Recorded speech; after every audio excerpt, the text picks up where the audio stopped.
What would you do if you knew you couldn't fail? I invite you to look at failure as feedback. Like there's no such thing as failure, there's only feedback. My brilliant business coach, James Wedmore, says things like every single thing you do either is a lesson or it's a victory. And if you look at life like that, it's so interesting because I think as a culture, we have learned it's not okay to fail. And if you look at successful people, they have failed zillions of times. They just learn to fail faster. And by that, they are able to separate themselves, their value as human beings, from the actual endeavor, from the result that they achieved. And they're able to look at things objectively, like what worked, what didn't work, and say, okay, let's go again. And I don't know about you, but I've had many instances in my life where I felt like a complete failure and it knocked me down for weeks, months. Maybe I never even tried the thing again. And I've been in this place lately, like, well, why not? Let's try this. Let's just see what happens. And really just putting myself out there in a brand new way. And you know what's been happening? Amazing, beautiful things. Like I'm creating an impact that I never would have if I didn't have the courage to do things that were outside of my comfort zone. So I'm talking about this topic, courage, which courage isn't possible unless you feel fear first. Because what is courage? Courage is acting in the face of fear. It's being afraid, like feeling, oh my gosh, I'm going to vomit, I'm going to die. And you do what you committed to do anyway. So last night, somebody in one of my group coaching programs came on and did a live video. And she said, well, I committed to doing this video to send out to my email list every single week. And yes, it's 8:15 p.m., but you know what? I did it. I didn't want to do it. And I said, that is the content of your next video. They don't want to hear how smart you are. And I mean, really, people know all the things, right? You guys know all the things. I mean, I might say it differently than someone else, and they might say it differently than me. And one of us will say it in a way that resonates with you, hopefully. But I said, this is your next video, talking about like integrity and commitment. So she committed to doing this every single week. She didn't want to, but integrity means doing what you say you're going to do when you say you're going to do it. It has nothing to do with whether you want to, whether you feel like it. And I tell you, when you learn to live like that, to honor your word, to honor your commitments, no matter what, you will be the most trustworthy person that you know, that you know. And that's the most important thing, because if you go back on your word, whether you say it out loud or in your head, you learn not to trust yourself. You learn that your word means diddly squat.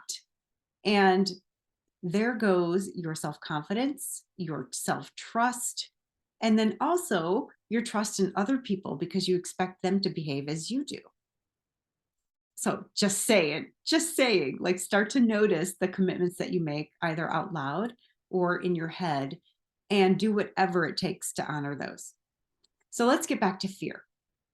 You've probably heard all the acronyms: fear, false evidence appearing real.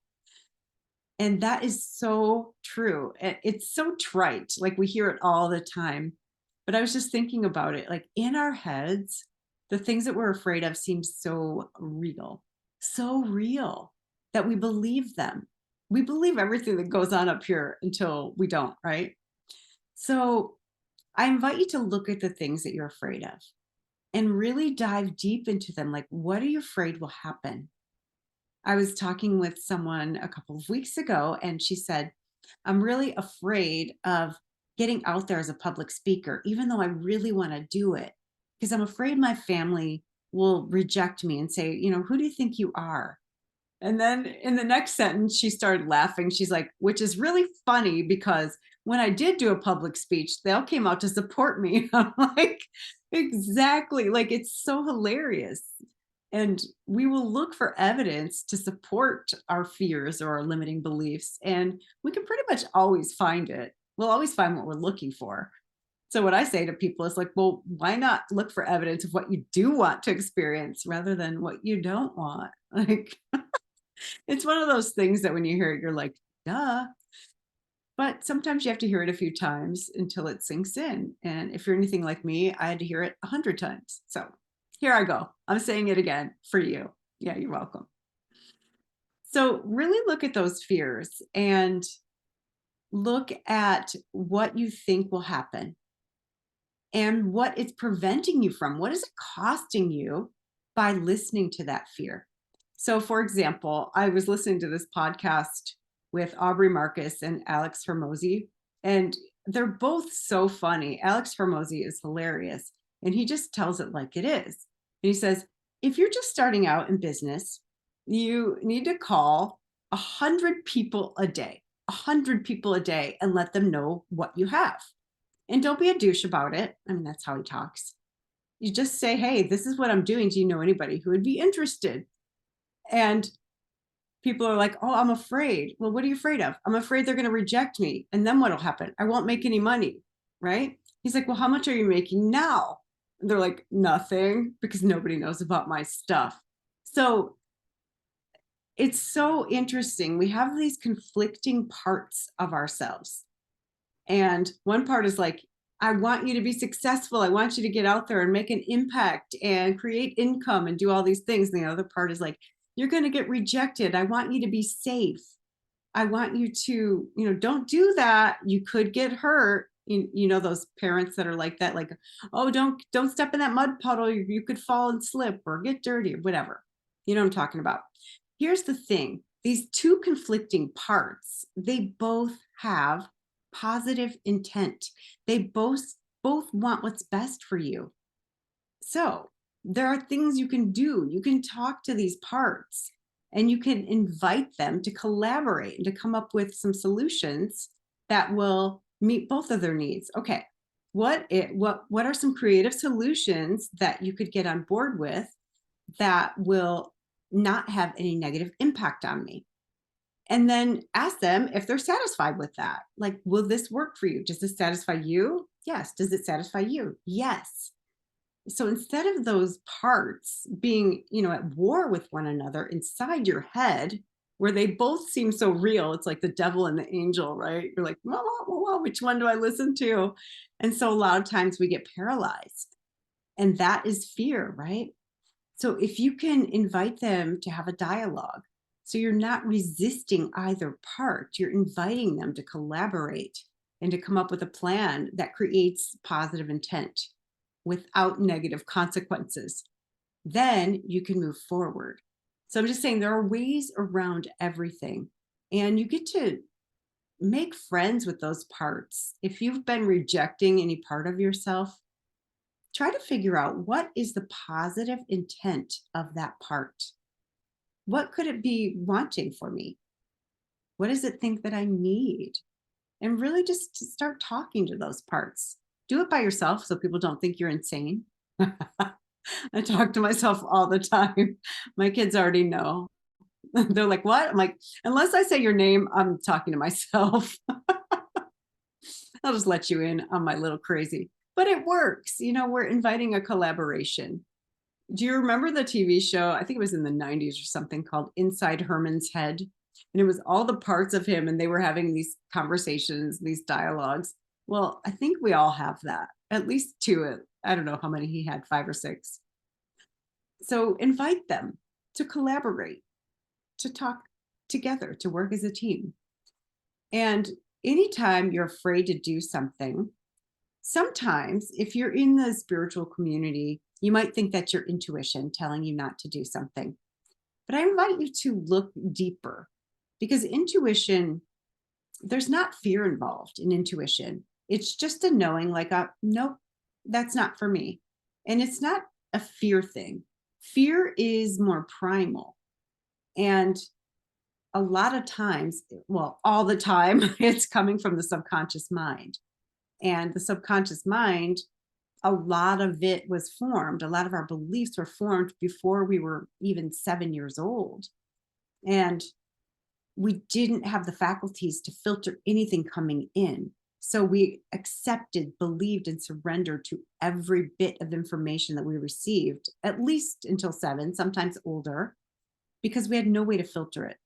So it's like our brain waves were so slow. It's like being under a hypnotic trance. So we were in hypnosis, right? Our brain waves are very, very slow up until a certain age. And then our logical mind forms.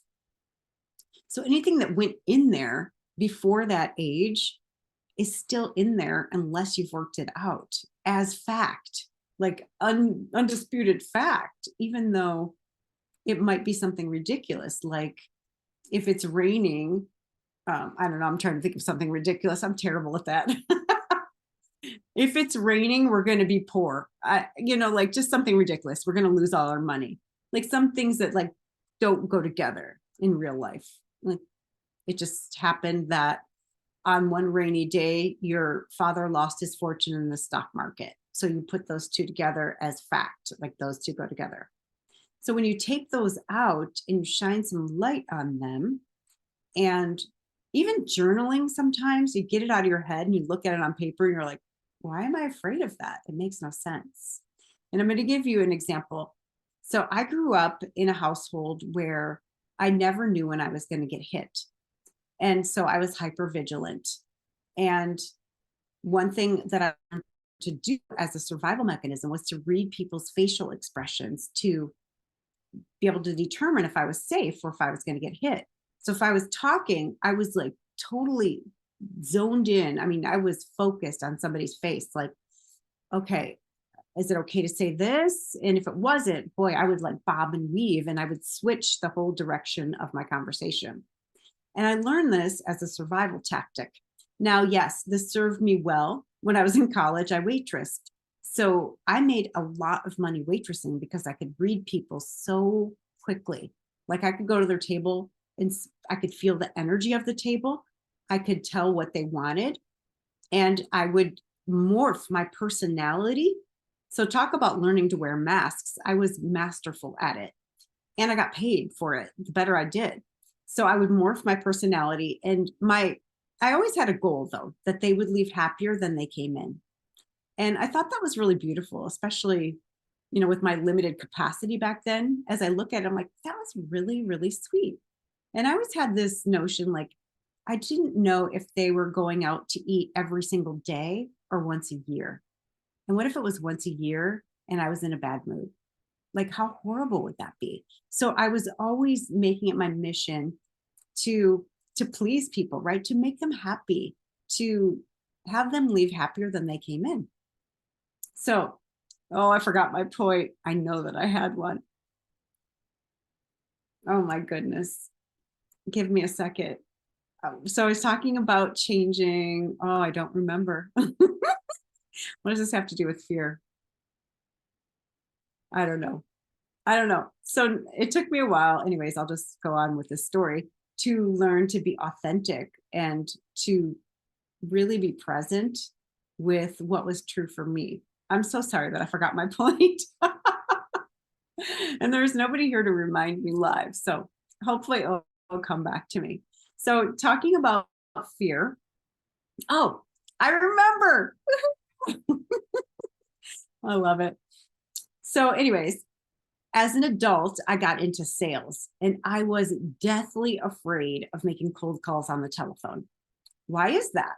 Well, I couldn't see anybody's faces and I didn't know if I was safe. So my mind made up that I could be in physical danger if the person on the other end of the phone rejected me. And I couldn't see their face to change what I was saying. And so I was terrible at sales because the job that I had required me to make appointments ahead of time. I'm like, I'll go in person and cold call, but I am not getting on the phone. And once I did a trauma release program. And when I released the energy from my stored trauma, I picked up the telephone and called the doctor who invented this trauma release program, and said, what is this? Like, I am not afraid to pick up the phone anymore. And that's a miracle. That's a miracle. So the fear that I had was completely unfounded. It's impossible for anybody to hurt me over the phone physically, right? But it made so much sense to me in my head, and I never questioned it. I just went with it, and I failed at a career that paid me only when I made appointments and I got in front of people and sold things. So I invite you to start looking at those things, the things that have always been there that you don't question anymore. The fears of, like, for example, I did karaoke last weekend. I do it regularly and I don't drink. So people think that's really odd. People are like, I have to have a couple drinks first. I'm like, why? Like, or the fear of public speaking, right? The fear of rejection is so high in people. Yet these are people mostly you don't know. I knew 2 people there and they don't care.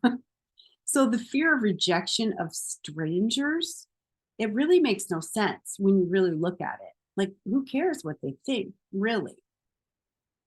And I'm all about having fun pretty much all the time. So, what is it? What are your core values? And what are you here for? What are you here on this planet in this lifetime to create? You already know it. A lot of people are running from it, they're afraid of it. And I'm a stand for you claiming it, owning it, embodying it, embracing it. Say, yes, this is why I'm here. But not only that, actually doing it, going out and being whatever you're called to be. And I know it's really difficult to do that on your own. So I have just pivoted in my business. It's really, really fascinating. I went to this business mastermind business, but my coach is very woo-woo. And we did meditations and it was really spectacular. And I keep being called back into the spiritual world. Like, and then I had a bunch of people say, wow, you're such a good coach. And that's really deep. I never thought of that. And I'm like, yes, thank you. Thank you. I received that.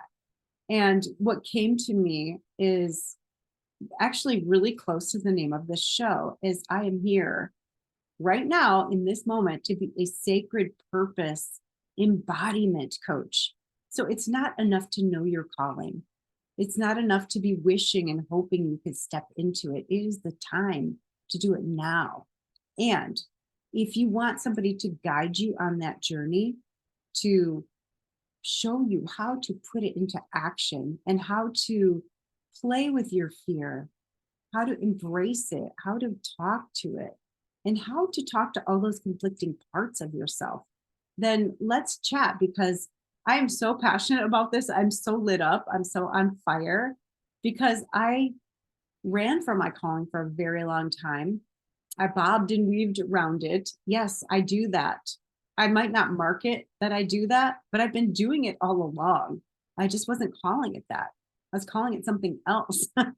And now I'm like, this is what it is. It is, we all have a divine calling. We all do. We have a knowing. And some of us are living it and some of us aren't. And when you aren't, it is freaking painful. It's painful. And the lessons and the tap on the shoulder that just keeps getting louder and louder. And for so many people, me included, I became extremely miserable when I was not sharing my gifts with the world. I was sad and I was coaching people without their permission. And I wasn't even coaching. I was like telling them what I thought. That's not coaching. I was like, I had this need to contribute and it wasn't being fulfilled. You know what I mean? Like, if you're a spiritual person, you probably want to contribute in the unique way that only you can. And I wasn't doing that. And so I was kind of like trying to force feed it on people because I was afraid. I was afraid to speak from my heart. I was afraid to be authentic. I was afraid to ask people to invest in me because I had these receiving blocks. And it's really interesting. I was coaching other people on their receiving blocks. And I got good at receiving other things like support and all the stuff, but money was still a block for me for a very long time. So if you have any of those things, I invite you to look at them and know that a lot of it is coming from the subconscious mind, and some of it is stored trauma that's unresolved in your brain and your body. And it will continue to inform your decisions, to make your decisions for you. And the decision could be to do nothing, because if you're stuck in fight or flight or freeze, then that is your subconscious mind saying it's not safe. It's not safe for you here. And I invite you to, if it's not me, find somebody to resolve the trauma with, because my life changed drastically when I did that. Drastically, my identity shifted. And one example of that is I was going to a 12-step program, and I was sober for about 3 years.